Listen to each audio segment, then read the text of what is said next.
Hello, welcome back to Scirocco Automotive. How's it going? Timing belt. I'm going to keep this intro as brief as I possibly can. This lovely little Scirocco GT2 came to me a few weeks back for recommissioning. It's been off the road for 15 years. We got it running up. It had some engine work done, and by that I mean somebody replaced the engine 15 years ago. The timing belt kit looks basically new, but just to be on the safe side, we're going to throw a belt on it.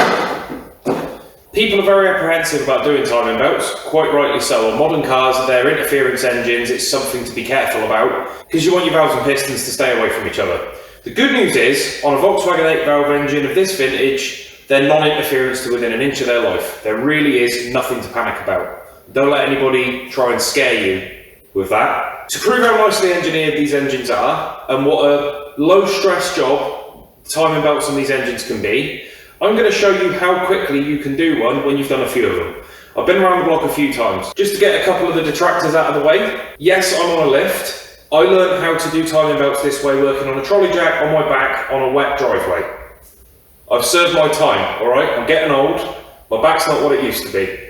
I'm grateful for the lift. The other thing is, the wheels are already off because as you can see from how spanky the brakes are, I'm going through the braking system right now. The timing belt's just one of those while we're in their jobs, so while we're in there, we've got the wheel off, let's go for it. Aside from the intro, I'm not going to edit this video at all. I don't want anybody calling bullshit that I've freaked stuff off camera. So this engine is completely virgin, I haven't taken anything off, Airbox is still on, the works, alright? I'm going to show you how to do the timing belt on your 8-valve Volkswagen engine, circa the 80s, in under an hour. So if you've been putting it off because you're worried, hopefully this is the confidence builder you need. This isn't a brag, I just thought it'd be helpful. Yeah, quite excited about this, I wanted to do this for a while. Let's see if I'm still match fit, eh?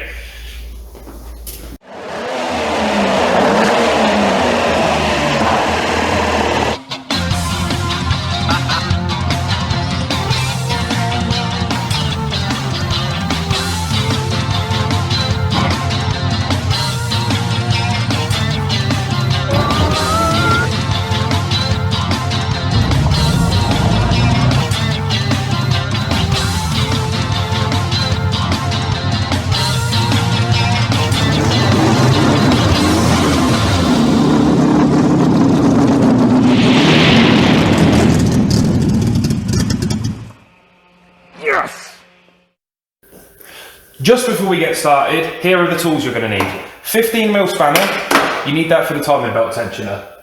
An adjustable spanner, they're really handy for dealing with this adjustable bolt for the alternator bracket because they're invariably round. It just makes life a bit easier. You need a 12-point, unfortunately. You need a 12-point 19mm socket. If you don't have one of these, most socket sets now come as 12-point automatically, but if you don't have one of these, they're pretty easily available from all manner of hardware stores. An extension bar just in case, for a 1/2-inch ratchet, a 1/2-inch ratchet. 1/4-inch ratchet, 13mm, a 10mm, a 6mm Allen key. So, the 13mm is going to be to pop the alternator bolt loose. That's going to be for turning your engine over. The 10mm is going to be to undo this nut on the airbox. 6mm should handle basically everything else. Oh, the 10mm is also for the lower timing belt cover bolts. That's that. That's all she wrote. Couple of caveats. This has got a Weber on it. It makes absolutely no difference to the process of doing a timing belt, especially if the Weber's running an airbox, a standard airbox. If the Weber's running a K&N, you can actually go ahead and skip the first step because you ain't got to take the airbox out of the way. Right, here we go. Still haven't cut the edit. Still haven't cut the edit. Start the timer if you're physically capable of it, Kyle. I'll move the camera as we go, don't worry. Right, first job, airbox. On the Weber, you want to crack this 10mm loose like this. You may have a corrugated hose down there going to the exhaust manifold. However, 9 times out of 10, those have rotted out to nothing and are missing, and nobody bothers replacing them. You need to pop this retaining bolt loose at the top here. Get them all the way out. Yes, I could be using an impact driver right now, but that's just one more thing where people are going to say your equipment's better than mine, and therefore this is a bullshit video. So we're going back to hand tools. We're doing it old school. Okay. pop that breather hose off, disconnect the rear vacuum line up. You've got a little wire bracket under here, just move that out of the way. That's the airbox off. Let me move the timing belt somewhere safe quickly, and we'll pop them up there. Perfect. Stay. Right, I'll bring you round. Here we go. So, what you want to do now is brake with convention. Don't follow the guide, because the guide takes longer. The guide takes longer and makes life more difficult. So, I hope you can see. The camera work's going to be shocking, guys. It's meant to be a quick, fun video. Okay, as you can see, we've got our alternator belt here. Now, he's up to tension right now. Don't slacken the alternator belt off, and I'll show you for why.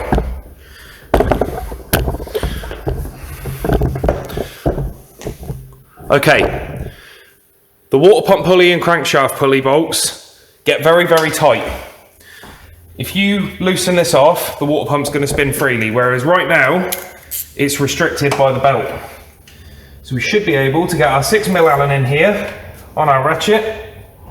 Right, we're slipping slightly, that's fine. Twist the alternator belt. You will find a point, and if this doesn't work, I've got a better one for you. You are straining nothing doing this because it's temporary. Pop this loose just briefly, get your adjustable spanner.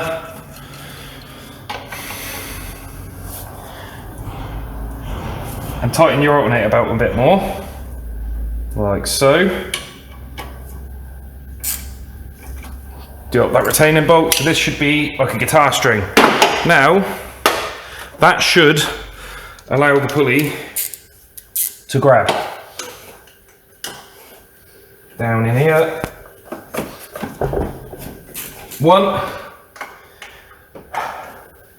These can get quite seized, but they will go. 2. 3 there. Right, I'll leave you there so you can see. I'm going to go in through the wheel arch now and attack the crank pulley bolts. Just want to pop them loose, you don't want to take them all the way off. Right, oh.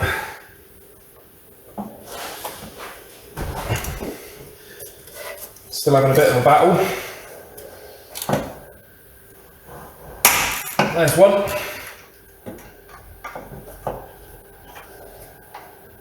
2. I hope you can see what I'm doing, by the way. Give me the socket, thank you. And 3. And a 4th in a second.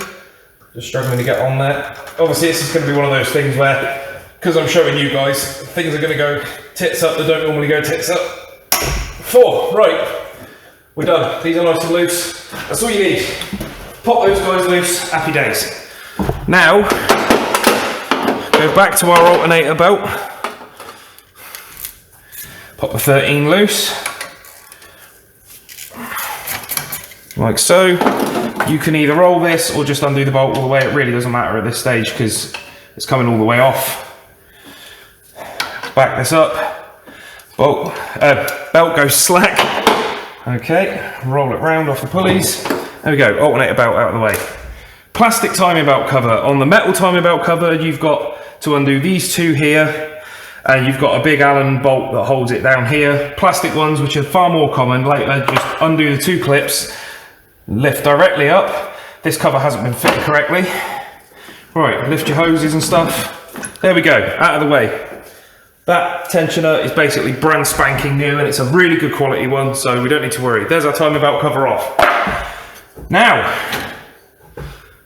just here, let me show you on the camera. I'm going to have to take you off the tripod for a minute. Oh God, I hope I caught all that on film. Right, there's an arrow. Torch, please.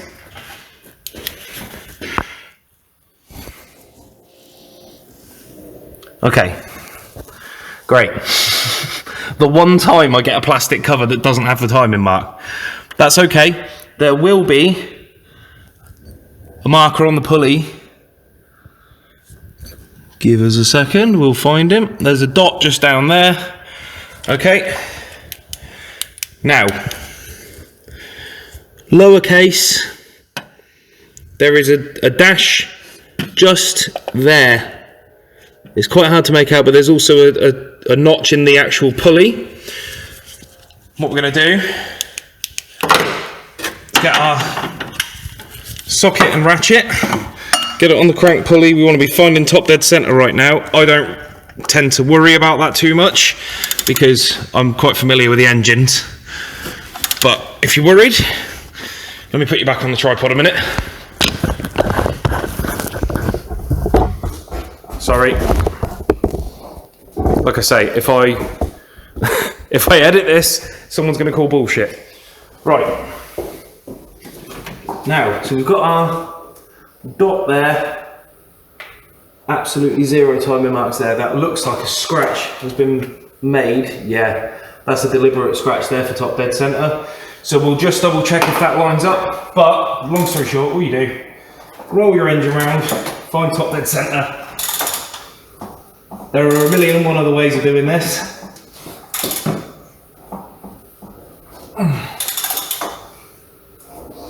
How are we getting on? Right, white dot's about to come around. Just see if I'm seeing any distinguishing marks whatsoever on here. Right, there's our pulley notch.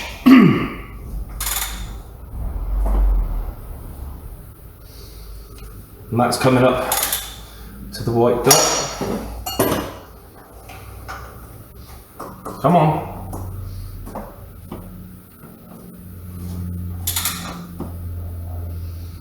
Right, that's gone past it. Still no mark. Huh. Did somebody cock up the timing on this engine last time they put it together? That would explain an awful lot. There is a timing mark in the flywheel end of the engine too, but that's neither use nor ornament if you're trying to time up your engine. Right, there's the slit. Right, I've just lined up the slit with the timing mark.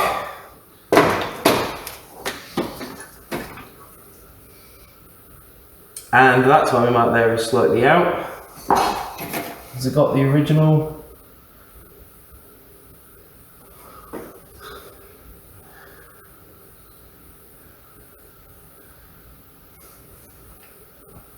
What a typical situation to have, eh? Right, we want to confirm we're at number 1 TDC. There's number 1 plug, top left, 180 out right now.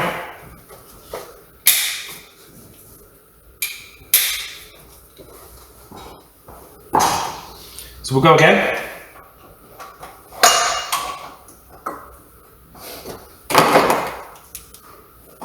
I cannot emphasise enough, guys, this usually doesn't happen, so don't let this knock your confidence.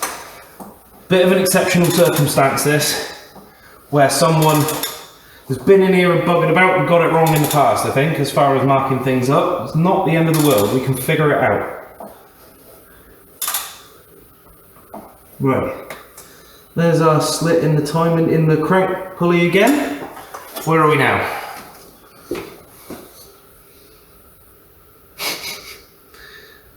What's the betting? Okay, I'm seeing, you're gonna have to just trust me because this part isn't relevant to you guys. I'm seeing a dot in here. That is an old Volkswagen timing belt thing. The dot on the back of the pulley has to line up with the cylinder head, and it does. So we're good, all right? We've just found number 1 top dead center. The good news is we're not touching any of this now. This will all stay put, and it will stay put on its own. Let's go. Get it absolutely cock on, double check. Yep, that's bob on. Right, sorry, where were we? You can go ahead and disregard everything I've just done, by the way, if your engine's not been interfered with. Okie doke. 6mm. Now we get our pulleys off. So we'll get you back down there. I hope you can see this. Apologies for the camera work. Oh, we're not doing badly though. I've only been filming for 12 minutes so far as of now, so that will confirm that I'm not blagging it. Right. Yep, so we're getting the crank and water pump pulleys off.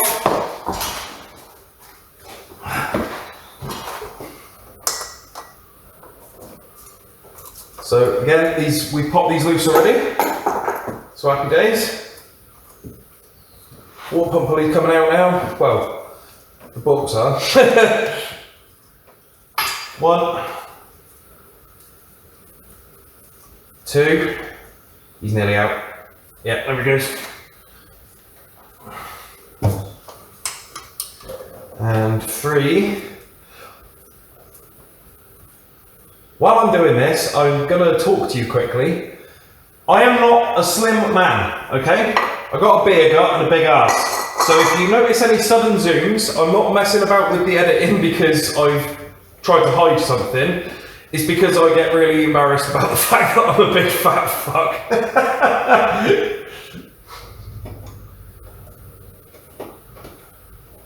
Cool, so crank pulley coming off now.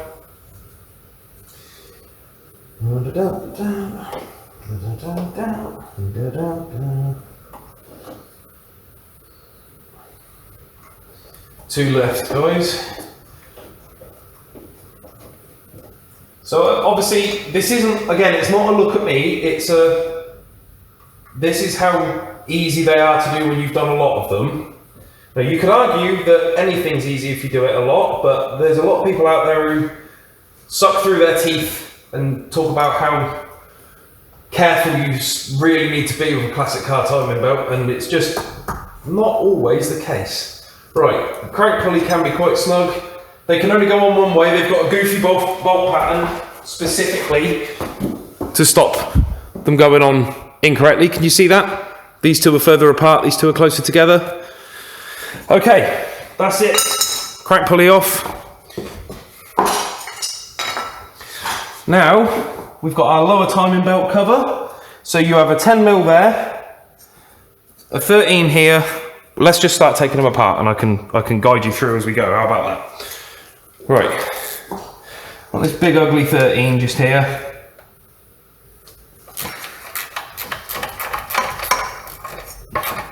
Volkswagen are the masters, by the way, of just slamming 20 different fasteners into an enclosed space on the same cover.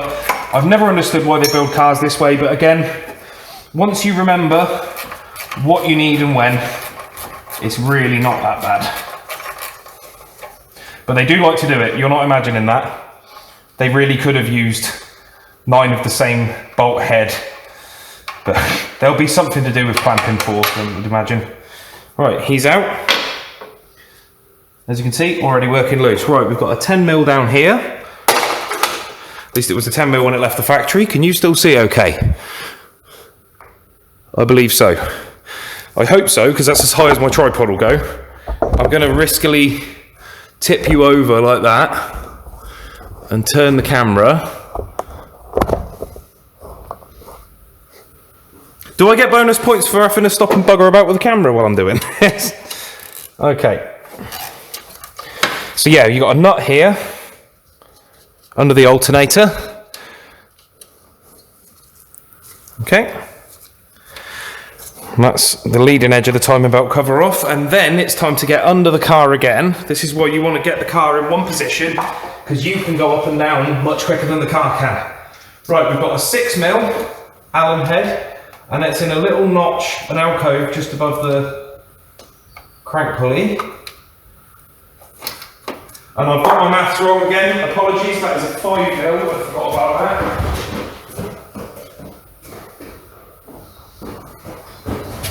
Sorry, 5mm Allen. I always get that mixed up because all the other bolts in this process are 6mm, and then for some strange reason they put a 5 in here. Alright. Okay, while I'm undoing this, I just want to remind you that if you're going to be doing this job yourself, make sure the vehicle's safe as far as being jacked up. That's that bolt out. And then there's a further 10mm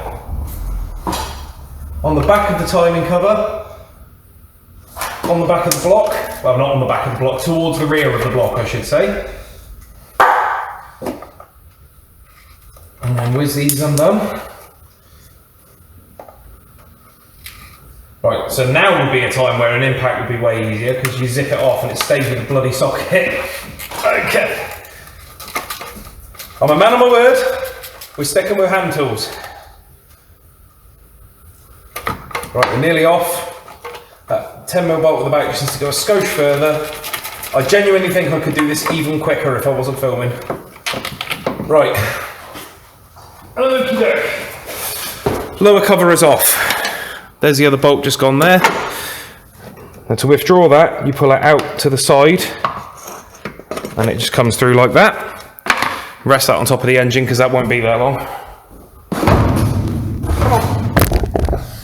Okay. Right.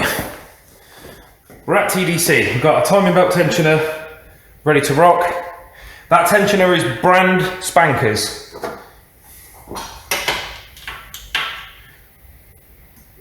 $15mm, crack it loose.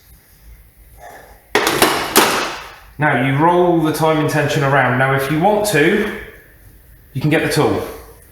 I've never had a great experience with the tool, to be honest. I've always found that it just fails.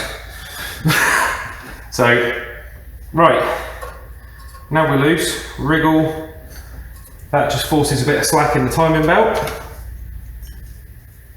Okay, we're out of the way. Belt's off. Now, there is a pulley down here called an intermediate shaft pulley. All that drives is your distributor and your oil pump. And if you've got a carburetted engine, it's also got a cam on it that whacks your fuel pump and feeds the carburetor fuel. Don't panic about it being absolutely perfect, because you can always rejig it. Failing that, you can also always adjust your distributor. Don't panic about these engines, I promise. Right, let's bring this guy down. I go on the cam first, then around the tensioner, then I get back down underneath, gently around that intermediate shaft, because they like to move. If you're trying to keep everything exactly as you found it, they do like to move.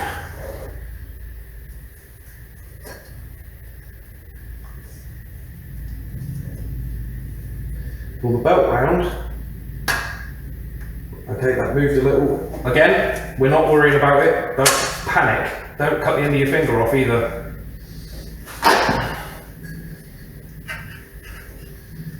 Right, just retime the intermediate shaft. It was aligned with that stud just there. Look, see? We don't need to worry. Right. They're on. Crank pulley's on. I'm pretty sure my gloves are filling with blood right now, so we'll figure that out in a bit. Now, if you're worried about that intermediate shaft situation, all you need to do is take your dizzy cap off and confirm that the rotor arm is pointing at number 1. And don't kick the tripod. There's all these little bits I edit out that you guys don't see, you see. Right. Still pointing at number 1. Lovely job. Happy days. Okay. Roll our tensioner around, bring it up to tension.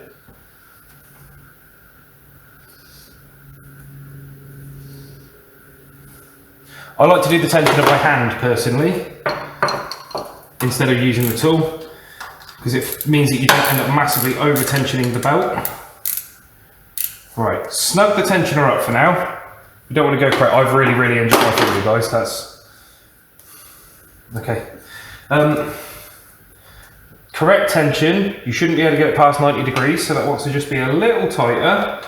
But again, we're not panicking right this second because we've got one further thing to do.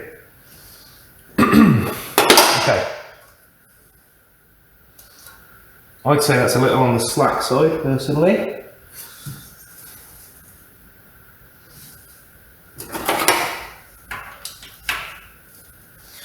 So in that situation, you just need to get something in one of these holes on the tensioner.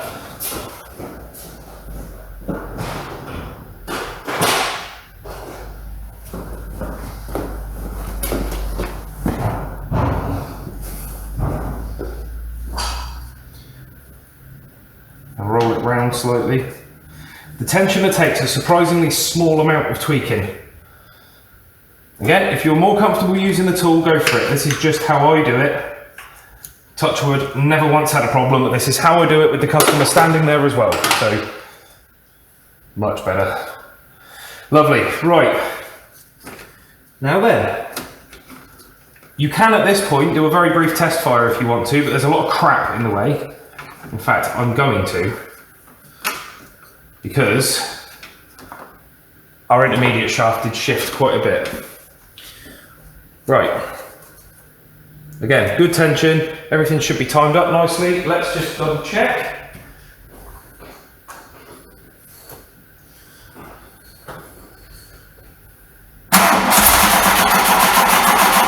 Oh yeah, the engine's cold, sorry, give me a second.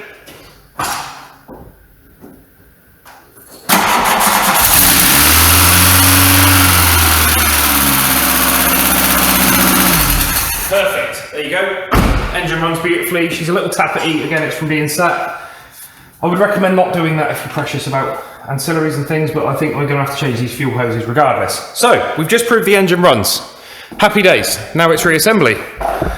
And to quote Haynes, to quote those boys who make the books, refitting is the reversal of removal, but I'm going to show you that part anyway. But that's how you get a timing belt done. How long was that? 23 minutes and 55 seconds according to my camera, but obviously there was a moment there where I'm not pretty sure I've cut the end of my finger off. Right, anyway, so let's grab our bottom two timing belt covers. Oh yeah, just to show you where those bolts are. Allen 10mm bolt, 10mm nut, 13mm bolt. I hope that sort of explains it a little better. Right, under we go. Oh, before we do, let's double check our timing belt tension. Perfect. Now, something, if you're a little nervous about that process, or that part of the process, take your time. You haven't got to be setting a bloody land speed record here like this idiot's trying to do. Roll the engine over a couple of times by hand. That's all you need to do. And check with your timing marks still line up, and then twist your belt again, check the tension. You shouldn't be able to twist the belt past 90 degrees effectively. Right. Let's get this guy in. So 10mm bolt going in. I feel like review bra saying stuff like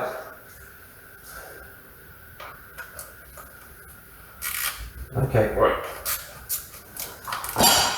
Oh, the old fingertips throbbing a little.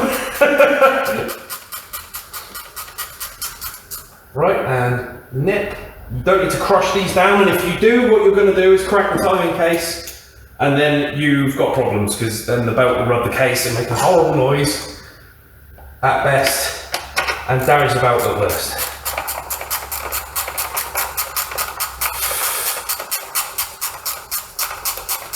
Oh. My main nose picker is down. Right, how are we getting on? And nip. Lovely.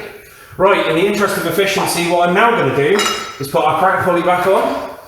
There is a hole in between the larger holes. Kyle, please overlay some footage now, but I'm going to keep talking to prove that I haven't edited the footage in any way, shape or form. Right, that hole there goes on a nub on the crank pulley. So you wriggle the crank pulley back on. 4 bolts there. I'm just getting them started now. 1, 2, thank you. 3, thank you.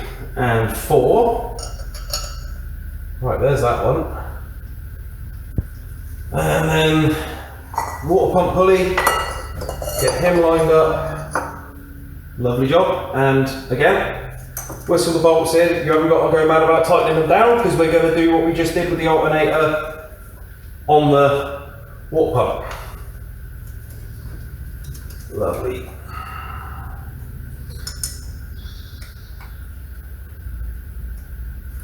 Any day now. Sweet. Right, and then run those down I need my 6mm for that, and it's up here, so let me grab that. Oh no, it's just... Idiot. Right. Okay.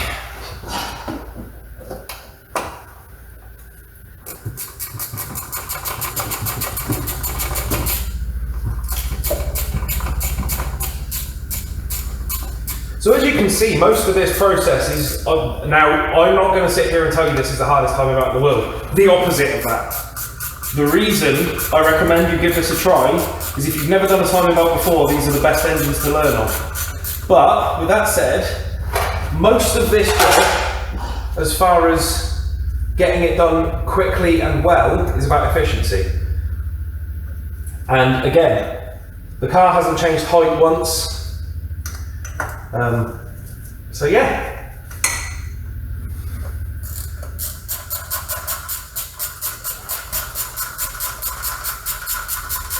Right, there's one crank pulley bolt going on. Another one. Sorry, I'm just trying to keep you updated because I don't know if you can actually see what I'm doing, and I won't know until I stop the camera. In fact, I've got a horrible feeling. Give me 2 seconds. I'm coming up because I had a horrible feeling just then. The camera let me down the other day and stopped filming. No, we're good. Right. 28 minutes so far, and that includes the time it took to show you what tools you need. Right. Come on. There we go. And oh, for anybody freaking out that I just ran this without the water pump or alternator spinning, it makes literally no difference. This is a stone cold engine. I ran it for a few seconds. The engine didn't get hot and the battery won't have drained. It's literally a couple of seconds of running. Right. And we'll get this guy on. Beautiful. And our 10mm.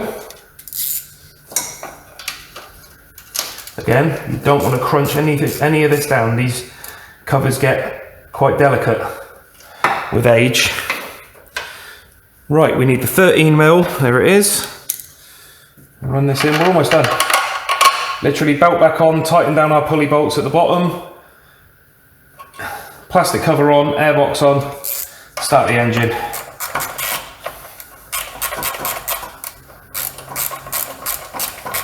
Now, do I do it like this all the time? No. For two reasons. One, who the hell wants to be rushing around like this? Just because I can get it done like this, doesn't mean I'm gonna break my back when I could just take an extra 20 minutes and still only bill an hour's labour sort of thing. Two, quite often when I'm doing a timing belt, it's because I'm also looking through another potential set of issues. So yeah, just because you can doesn't mean you should. This is have some fun, please. Right, upper cover. Now it's important you get these ridges lined up with the lower half of the cover, or it will distort with age like this one has, which is a bit annoying. But the good news is these are dirt cheap and readily available. So should the owners decide that they don't want to look at that, they are able to grab one and change it in 2 seconds flat, as you can see. We just want to make sure this stays well and truly out of the way of anything it can foul. Unfortunately, it's warped. Thanks, previous guy. This is why you pay attention to what you're doing. Right.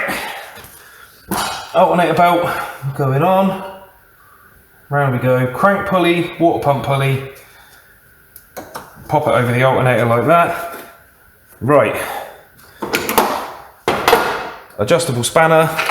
Now we're going to go slightly past the correct tension. You don't want to run the engine with this over tightened. All we're doing right now is tensioning the belt past spec just briefly so we can get under and tighten those bolts down, and then we will release it and set it to the correct spec after that, because we don't want to run our water pump pulley bearings out. God, that was a mouthful. I'm sorry if I'm annoying, by the way. I'm just running hot right now. Okay, now there are torque specs for all of this, and naturally you want to go back and bolt check everything, but I tend to snug these bolts down here up, because if you do them up too tight, you will round them off. Actually, the bit that makes me the most nervous doing this job, which is one of the reasons I do it first, is if you strip these pulley bolts, you're in for an afternoon. Right. Bit of tension on the belt.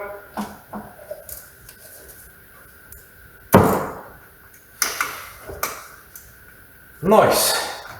Something else you can do at this step if you want to is use the ratchet that you use to get top dead centre on the crank pulley. Once that's done up, he's over there. And you can use that to counteract water pump pulley. Like that. Those are more than tight enough. Okay. Happy days. That's that.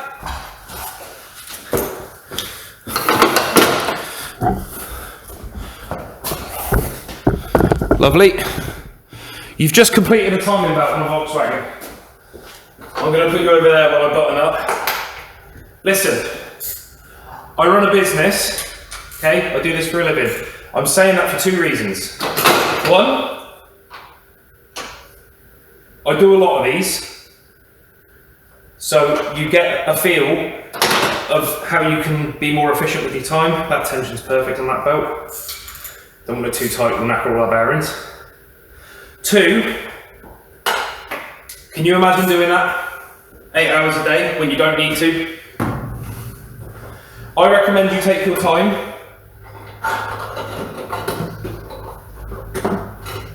I do it this way because frankly it makes my customers happy.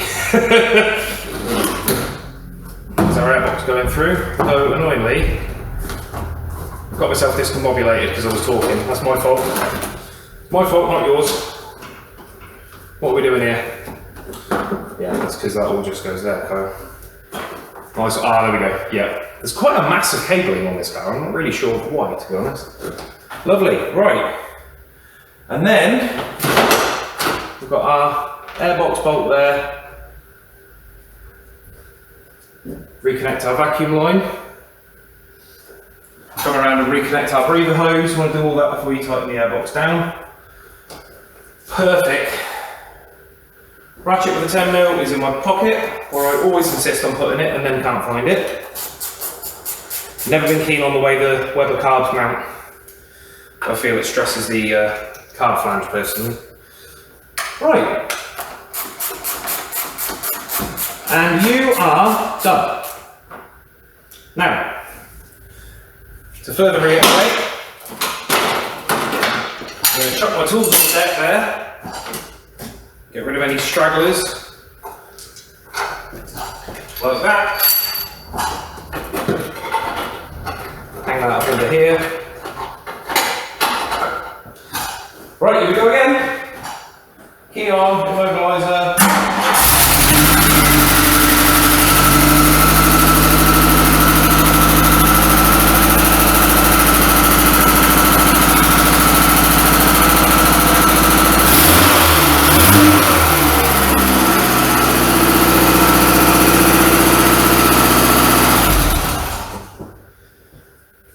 And that's how you do a timing belt on an 8-valve Volkswagen engine from the 80s.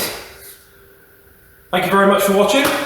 Please don't forget to like, comment and subscribe and all that good stuff, or if you just wanted that information, then there it is. I hope it helps. You can do this. Right, coffee time.